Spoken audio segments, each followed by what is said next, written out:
తాకట్లో ఉన్న మీ బంగారాన్ని విడిపించి ఆ రోజు ఆన్లైన్ రేటుకి కొంటాం. Sharma gold company.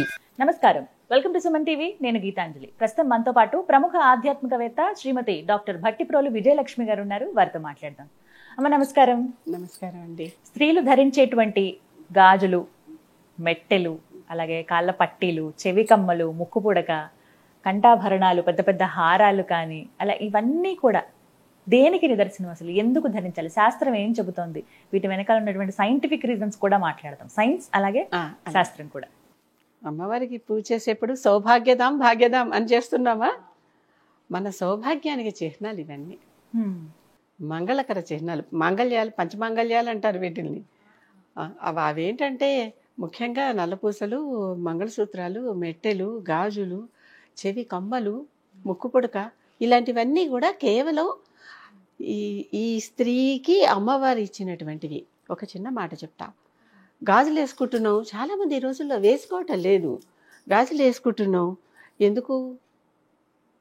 ఈ కంకణాలు ఈవిడ సౌభాగ్యాన్ని రక్షిస్తాయి.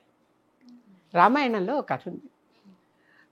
ఇంద్రజిత్తు భార్య తన భర్త యుద్ధానికి వెళ్తున్నప్పుడు తన కంకణాలను అడ్డం వేస్తుంది ఆయనకి, ఆయన ప్రాణం పోకుండా.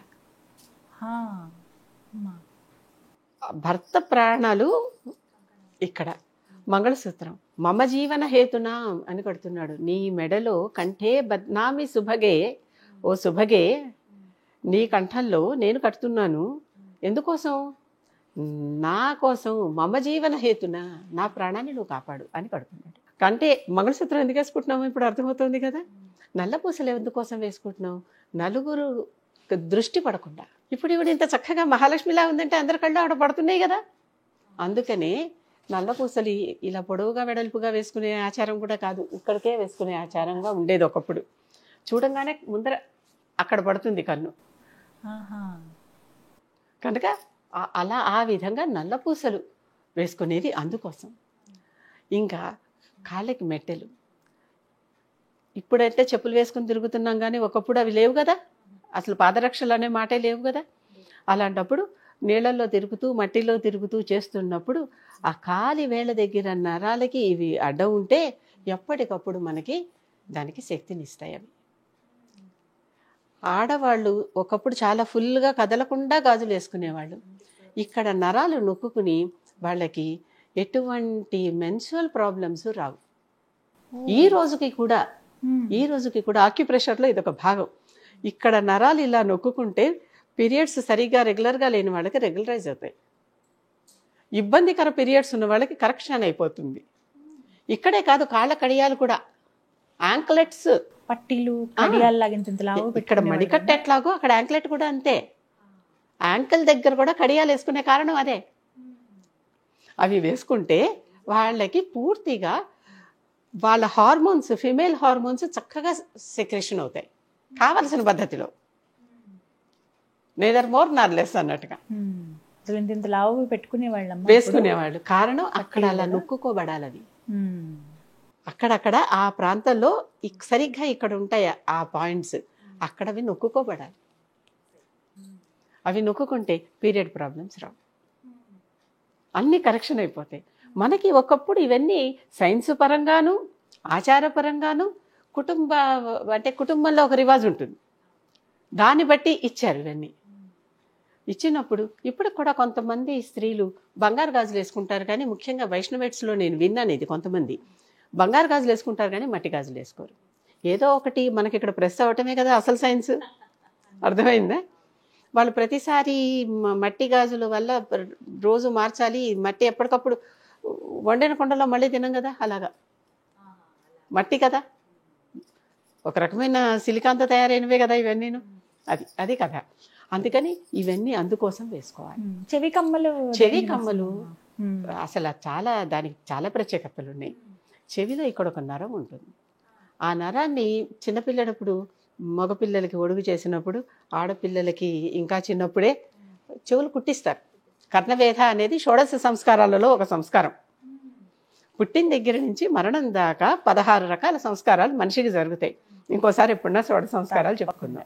ఆ 16 సంస్కారాలలో ఒకటి కర్ణవేధ. ఇక్కడ కర్ణం దగ్గర నరం తీయటం ద్వారా ఒకసారి వాళ్ళకి అక్కడి నుంచి చదువుకోవటానికి వాళ్ళకి ఒక రకం నరం ఓపెన్ అవుతుంది. అక్కడి నుంచి అన్ని జ్ఞానం అంతా తొందరగా వస్తుంది. అందుకే ఒడుగు చేసేటప్పుడు మగపిల్లలకు కూడా కుట్టిస్తారు. ఇప్పుడు ఇప్పుడు అంటే మళ్ళీ ఇప్పుడు కుట్టించుకుంటున్నారు. ఒకప్పుడు కుట్టించుకునేవాళ్ళు, మధ్యలో మానేశారు. మళ్ళీ తర్వాత ఇప్పుడు కుట్టించుకున్న ఒక చెవికో ఏదో అలా చేస్తున్నారు. కానీ 2 చెవులకి కుట్టించుకోవటం వల్ల చక్కగా అంటే అప్పుడు ఒడుగు చేసి వాళ్ళని విద్యాభ్యాసానికి బయటికి పంపిస్తారు గురుకులానికి. ఆ పంపించడానికి వీలుగా వాళ్ళ చదువు నేర్చుకోవడానికి వీలుగా చెవులు ఓపెన్ అవుతాయి. ఇప్పుడు అసలు ఎన్ని రకాలు వచ్చామ్మా, ఇక్కడ ఈ పైన అప్పటి మోడల్స్ పై నుంచి కింద దాకా ఇవి అన్ని కొన్ని అందానికి, కొన్ని అలంకారానికి, కొన్ని అవసరానికి తప్పనిసరి రకాలు చూస్తున్నాము అసలు ఇప్పుడు. ఎందుకంటే అన్ని కూడా కావాలి కదా, అన్ని కూడా అసలు అమ్మవారి తాటంకాలు తాటంకయుగళీభూత తపనోడుప మండల. తపన ఉడుప, ఉడుప అంటే చంద్రుడు, తపన అంటే సూర్యుడు. సూర్యచంద్రులుట, కుడివైపు సూర్యుడు, ఎడం వైపు చంద్రుడు. సూర్యచంద్రులే అమ్మవారి భుజాల మీదకి ఎక్కి చెవుల మీదకి ఎక్కి ఊగుతున్నారు. అంటే అమ్మ రూపం ఇంకెంత ఉంటుంది అసలు. అసలు ఆ తాటంకం యొక్క విలువే అది. ఒకప్పుడు బంగారు నగలే పెట్టుకోవాలని లేదు, తాటి ఆకులతో తయారు చేసిన ఆభరణాలే ధరించేవాళ్ళు. అందుకనే తాళి అంటారు. తాళవృక్షం నుంచి తీసి ఆకుని ఇలా మడత పెట్టి ఒక పద్ధతిలో ఎవరి ఆచారం ప్రకారం వాళ్ళకి ఆకారాలు మారతాయి. అవును, అవి వేయటమే తాళి. ఇప్పుడు మనం దాన్ని సువర్ణంలోకి మార్చుకున్నాం, చేసుకుంటున్నాం. ముక్కు పుడకకి అర్థం ఏమిటి? ముక్కు పుడక కూడా, ముక్కు పుడక అలా చేయటం వల్ల, ముక్కు పుడక పెట్టుకోవటం వల్ల ముఖ్యంగా చిన్నపిల్లలు కాదు కానీ వివాహం అయ్యే ముందర ఆడపిల్లలు కుట్టించడం ఒకప్పుడు పద్ధతిగా ఆచారంగా ఉండేది. ముక్కు పుడక పెట్టుకోవటం వల్ల ఈవిడ సుమంగళి అక్కడ వెలుగుతూ కనిపిస్తుంది. ముక్కు పుడక విలువ తెలుసుకోవాలంటే కనకదుర్గది, కన్యాకుమారిది తెలుసుకోవాలి. రెండు కదా, ఆ ఇద్దరు దేవతలకి ముక్కు పుడకలు చాలా ప్రత్యేకం. అసలు ఆ ముక్కు పుడక కాంతికి ఎట్లాంటి అసురులు దగ్గరికి రాకుండా దూరం వెళ్ళిపోతారు. ఏదో సరదా ముక్కు పుడకలు కాదు, మంచి కాంతితో మెరిసిపోయేటటువంటి వజ్రాల ముక్కు పుడకలు ధరించాలి. అది అంతే. తాటంకాల గురించి చెప్పాలంటే జంబుకేశ్వరంలో అమ్మవారు అంతకు మించినటువంటి ఉదాహరణ మరొకటి. అవి తీయటం కూడా ఒక పెద్ద కార్యక్రమం క్రతువు ఉంటుంది కదమ్మా, అంత పెద్ద తాటంకాలు శంకరాచార్యులు వారు. అవి అసలు చాలా ఆ తాటంకాలని చూస్తూనే అసలు పిల్లలు చాలా ముచ్చట పడిపోయి తల్లి చుట్టూ చేరతారట. ఇప్పుడు తల్లులు బోడిగా ఉంటున్నారు. బోడిగా అంటే నా ఉద్దేశం ఏం పెట్టుకోవటం లేదు, ఏ నగలు పెట్టుకోవటం లేదు. పిల్లలకి తల్లి దగ్గర ఆకర్షణ ఏం కనిపిస్తుంది? పిల్లలు అని ఎందుకు అంటున్నానంటే తల్లిని తర్వాత ముందర అసలు వాళ్ళు ఏదన్నా మెరుస్తుంటేనో ఊగుతుంటేనో, అందుకే కదా రకరకాల మనం పిల్లలకి రాటిల్ దేవో పెట్టి ఇలా కదిపి చూపిస్తూ ఆడిస్తున్నాం. అవన్నీ చూస్తుంటే తల్లి దగ్గరికి పిల్లలు వచ్చి అలవాటైపోతారు. ఎలాగ ఉంటుంది, మదర్ టచ్ ఎలాగ ఉంటుంది. ఇన్ ఎడిషన్ టు దట్ ఇవన్నీ కూడా ఉండాలి. అలాగే పెద్ద పెద్ద ఆభరణాలు వేసుకునేవాళ్ళు, పెద్ద ఆభరణాలు కంఠానికి, అలాగే ఇక్కడికి హారం, ప్రతి ఆభరణానికి అక్కడ అవి వేసుకోవటం వల్ల పూర్తిగా మీకు మెడ నరాల మీద కావలసినంత స్ట్రెస్ పడి అక్కడ సరిగ్గా అది ఉంటుంది. అన్నిటికీ గాజులు వేసుకోవటానికి, ఇక్కడ దండకడియాలు పెట్టుకోవటానికి, అన్నిటికీ కూడా ప్రత్యేకంగా ఆ ఆక్యుప్రెషర్ పాయింట్లు ఎక్కడెక్కడ ఉంటాయో మీకు కూడా ఎప్పుడైనా బాగా స్ట్రెస్గా ఫీల్ అయినప్పుడు వెనకాల ఇక్కడ ఈ పాయింట్స్ ఉంటాయి కదా, మనకి తెలుస్తాయి వెన్నుపూసలో, అంటే సరిగ్గా బ్యాక్ సైడ్ అనమాట, గొలుసు అక్కడి నుంచి వేలాడుతుంది. ఆ పాయింట్స్ దగ్గర ఇట్లా మసాజ్ చేసుకోండి, మీ స్ట్రెస్ పోతుంది. సో వాటికి బదులుగా అప్పట్లో ఆభరణాలు ఇలా వేసేవారు. మరి వాళ్ళకి తెలిసింది వాళ్ళు వేశారు.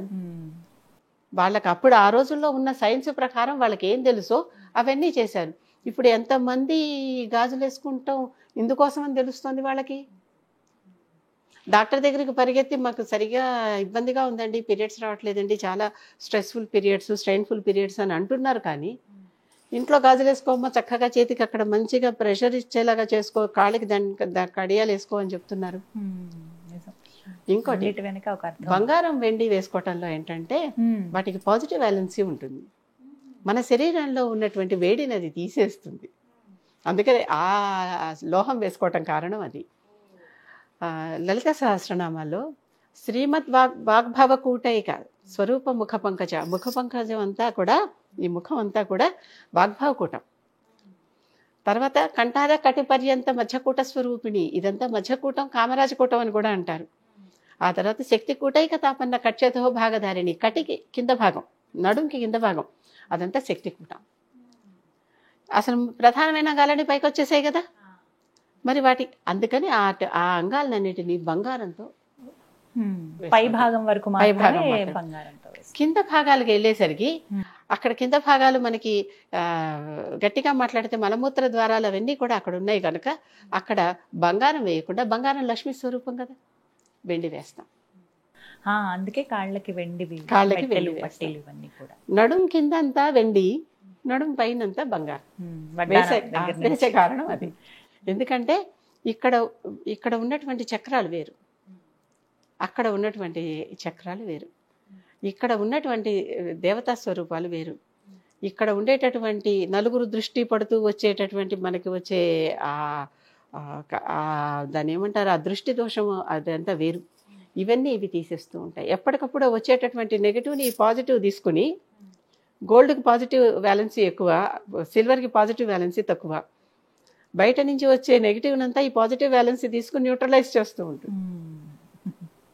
ఈ విధంగా వీటన్నిటికీ కారణాలు అయితే ఇవి ఉన్నాయి. ముందుగా ఇవి తెలుసుకోవాలి, ఇన్ని రకాల ధరించడం ప్రారంభిస్తారు చాలా మంది తెలిసాక.